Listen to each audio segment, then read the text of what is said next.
the funny thing about LA to me was that it was a difficult place for me to maneuver, having come from New York. New York, I'm a social person, and you're accosted with people all the time, because you're always on the street, or you're always in an elevator. On a subway, there's just people all the time. So I'm kind of a social person, and when I went to Los Angeles, when we first moved there, we lost everything we owned in a moving van accident. Every single thing that we owned. I had family heirlooms, photographs, clothing, silverware, phone machine, everything got all the way from New York, all the way to Bakersfield, California, and then a lucky grocery food store truck ran into our moving van. And the moving van, we had to sue. It was just this huge problem. But also there were, whatever wasn't destroyed in the impact was 100-mile-per-hour winds that night in Bakersfield. This is very common because it's near the desert. It's not too far from Nevada. Blew everything away. So I had parts of my wedding dress blew 100 miles away, So we got there and we moved to the marina, which apparently a lot of people from New York do when they first move there.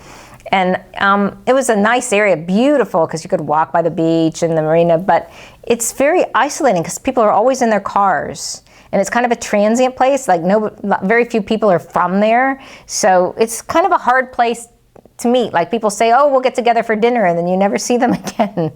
And that was really hard for me at first. And then when we started working, we would work really long hours. So you didn't really socialize as much with the people that you knew. And people in Los Angeles are not quite the same as people in Ohio, where not everybody knows their neighbors and that kind of stuff.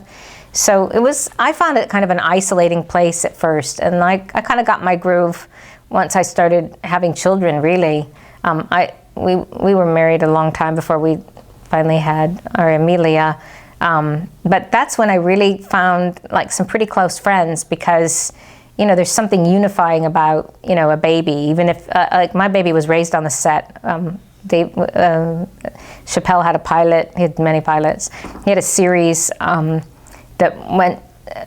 pilot that went to series, and I had just given birth to Amelia. Actually, I hadn't even given birth when I interviewed for the job. I was so pregnant. My only goal for the interview was for my water not to break on the sofa. And Matt Williams, who has created Cosby and Roseanne and a bunch of Home Improvement, is a wonderful man. He was a playwright. He started out as a playwright, and then he became, a television creator and producer. And from there, now he's gone on to do movies and some theater again. But he is just the most wonderful man.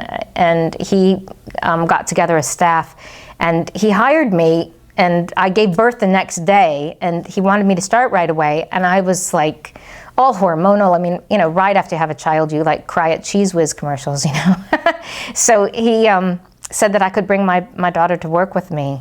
So we had a nanny, and then I'd leave the writer's room and go nurse and come back.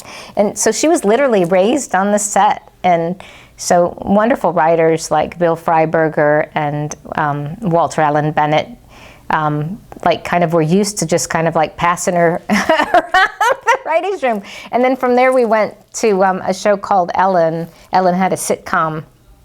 And we had the most amazing bosses who now are creators and executive producers of a show called The Middle, Deanne Helene and Eileen Heisler. And they allowed us to bring Amelia to work with us. So we were on the Disney lot for both those shows. So she got to kind of hang out on the lot. We used to tell her that the Disney store was a museum, because she wanted every single thing in the store, she had her little golf carts, and we had a nanny that would, she learned how to walk. My daughter learned how to walk on the set.